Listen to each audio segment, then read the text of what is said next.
Muy buenas a todos y bienvenidos al Team Zeto. El día de hoy les traigo la cuarta edición de mi ya famosa sección de las reglas que pensábamos que eran reales de niños. Y esto es gracias al apoyo de todos ustedes, ya que sus comentarios me han hecho recordar muchas otras reglas que también yo pensaba que eran reales de niños. Y también algunas por parte de ustedes me han sorprendido, ya que jamás se me hubiese cruzado por la mente pensar que algunas de sus reglas realmente pudieran haber existido. Bueno, sin más retrasos, ¡comenzamos! Y como primera regla tenemos a que Call of the Hunted revive de forma infinita. Y obviamente si vieron el anime se deben haber dado cuenta de que Bones, cuando peleaba contra Joy en el reino de los duelistas, pues él tenía Call of the Hunted y cuando la activaba sus zombies revivían de forma infinita, con los cuales eran indestructibles. Y me imagino que muchos pensaron en su momento de que quizás eso era real, porque si lo veías en el anime uno decía pues debe ser real, ya que en un primer inicio cuando todo empezó y éramos muy jóvenes, no teníamos toda la experiencia o quizás ni siquiera habíamos empezado todavía a jugar Yu-Gi-Oh como tal, entonces también era válido. Yo por ejemplo en mi caso recuerdo de que como una de las primeras expansiones que salieron contenía la carta Call of the Hunted y yo compré unos cuantos sobrecitos y me vino de suerte el Call of the Hunted Ultra, pues me parece que en un inicio también lo utilizaba de una forma incorrecta y hacía de que mis monstruos reviviesen como zombies indestructibles, lo cual evidentemente era una ventaja injusta, pero aún así era lo que yo creía en un inicio. Y como siguiente regla tenemos a que muchos jugadores en un inicio ni siquiera sabíamos qué era el replay. En otras palabras, jugábamos sin tan siquiera conocer esa regla, lo cual créeme de que podía generar mucha confusión y muchos errores en cuanto al juego. Yo por ejemplo recuerdo de que yo seteaba mi Call of the Hunted, esperaba que mi oponente me atacase con cualquier monstruo y cuando él declaraba ataque yo encadenaba el Call of the Hunted y revivía un monstruo con mucho ataque. Y como desconocía las reglas del replay, yo decía de que el oponente cuando declaró ataque y yo no tengo ningún monstruo, él a fuerza tenía que atacar al monstruo que revivía. En otras palabras, si mi oponente atacaba con un 1800, yo revivía por ejemplo al dragón blanco de ojos azules y él se metía tremendo cabezazo, lo cual está mal porque con la regla del replay mi oponente debería tener la opción de elegir no atacar por ejemplo, lo cual hubiese salvado su monstruo. Pero en mi mundo imaginario, cuando era un niño, yo le decía a mis oponentes de que a fuerza tenían que pegarle a mi monstruo, con lo cual Call of the Hunted era una de mis cartas de trampa favoritas. No sé si ustedes también en un inicio desconocían de la regla del replay, ya que cuando uno es niño y ni siquiera lee el libro de reglas, pues hay un montón de estas que uno las pasa por alto. Y como siguiente regla tenemos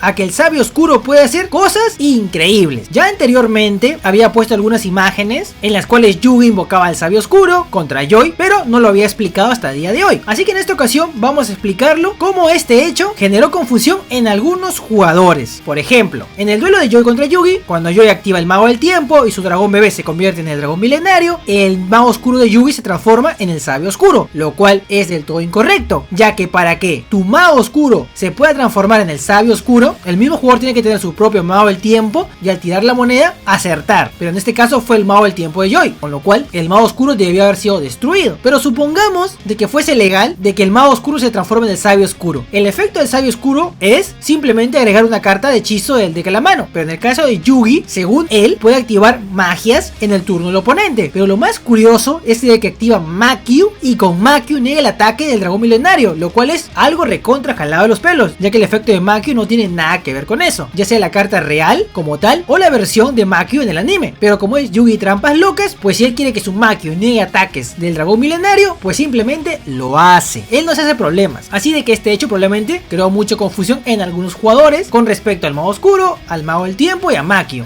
Y como siguiente regla tenemos a que Jingen Bakudan es muy diferente a como pensábamos. Y si vimos el anime, en específico el duelo de Pegasus contra Yugi, muchos se deben haber hecho una idea equivocada de Jingen Bakudan. Yo personalmente en un inicio creía de que Jingen Bakudan era como en el anime, el cual 2 turnos después de su invocación se autodestruía, destruyendo todos los monstruos y cada dueño recibía los puntos de ataque de su monstruo como daño, lo cual realmente era muy entretenido si en algún momento llegaron a jugar con Jingen Bakudan de esa manera. Pero yo personalmente tiempo después, cuando conseguí la carta real de Jingen Bakudan y la leí, me di con la sorpresa de que no era exactamente como en el anime, ya que su efecto real es un efecto flip y cuando se activa, luego en tu fase de espera puedes destruir a tus monstruos y infligirle la mitad de su ataque como daño al oponente, lo cual es bastante diferente a lo que vimos en el anime. Así de que quizás algunos se llevaron una pequeña decepción en cuanto a nuestro amigo Jingen Bakudan, ya que en el anime, si recordarán, era interjeteable por ataques. Y como siguiente regla tenemos a que la carta de la santidad te permite robar a ambos jugadores hasta que tengan 6 cartas. Y ciertamente este es un error común también por ver el anime. Y créanme que en un inicio yo pensaba de que la carta de la santidad era la carta más broken del mundo, porque literalmente en un momento en el cual ya no tenías mano, te volvías a llenar de cartas de forma mágica. Y a pesar de que tu oponente pudiese robar también muchas cartas, probablemente en ese turno, con tantas cartas que has robado, probablemente lo matabas. Pero una vez más, me imagino que no solo yo, muchos se deben haber llevado una decepción, ya que el efecto real de la carta de la santidad es el siguiente: remueves todas las cartas que tú controles y en tu mano, mínimo uno de ambos lugares, y roba hasta que tengas 2 cartas en la mano, lo cual es súper diferente a lo que vimos en el anime. Es más, la carta de la santidad como tal, la real, no sirve prácticamente casi para nada, y ciertamente quizás algunos gastaron dinero para comprarla y se llevaron una terrible decepción, una vez más, gracias al anime.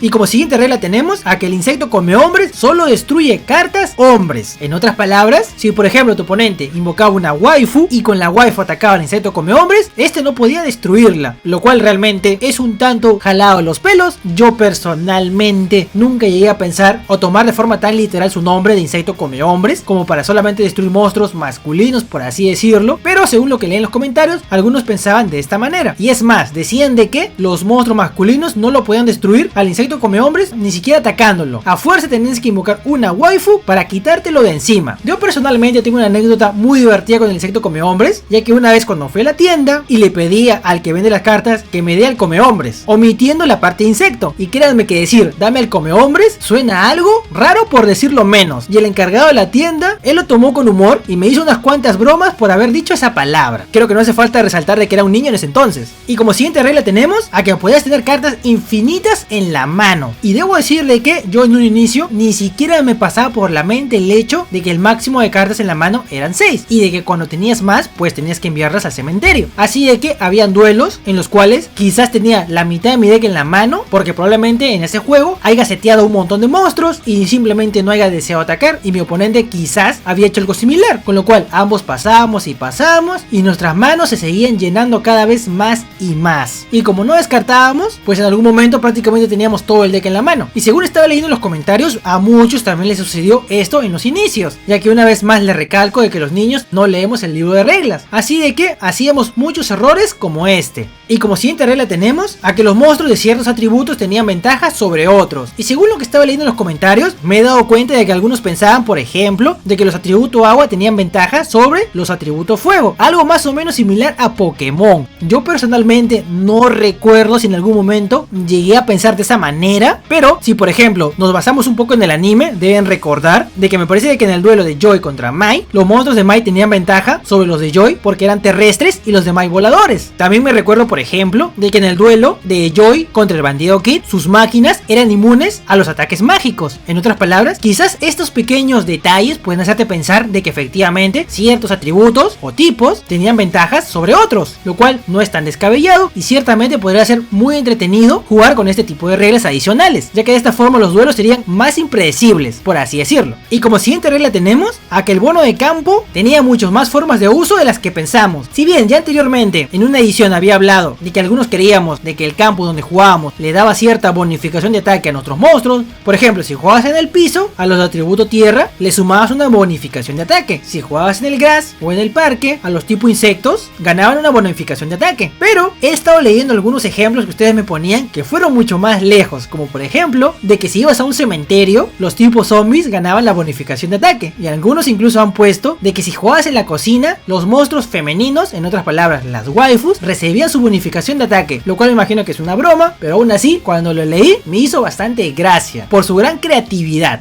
Y como última regla tenemos a que el laberinto realmente modificaba el campo, y según lo que nos cuenta un amigo en los comentarios, pues él jugaba múltiples copias del laberinto, pero los utilizaba como una carta mágica, pero esto lo llevó a otro nivel, ya que él utilizaba una tabla de madera como un laberinto pintado con líneas, con clavos y cuerdas, y al usar la carta de equipo cambiaba la dirección de las cuerdas como cambiaban las paredes en el anime, y es más, los monstruos con alas no podían avanzar, y así un sinfín de reglas muy creativas que sinceramente a mí me han llamado la atención. atención, ya que eso es llevar a un extremo el juego como tal. Yo personalmente en algún momento de que me llamaba bastante la atención la carta del laberinto, pero si en algún momento te llegó a tocar la carta real del laberinto, pues simplemente es un monstruo, con lo cual en la vida real el laberinto como tal, así como lo veíamos en el anime, que era súper entretenido, que ibas avanzando por espacios, pues no existía. Así que por lo menos para mí fue una pequeña decepción. Y así como todas estas reglas que creíamos cuando niños, me imagino que debe haber muchas más. Así de que si has utilizado alguna regla que no he mencionado, te invito a dejarlo en los comentarios, ya que quizás a futuro haga una quinta parte de esta sección, que es una de sus favoritas. Espero que haya sido de su agrado este video. Si les gustó, comenten, suscríbanse, compártanlo y denle un like. Hasta nuestro próximo video. Se despide su amigo del Team Zeto.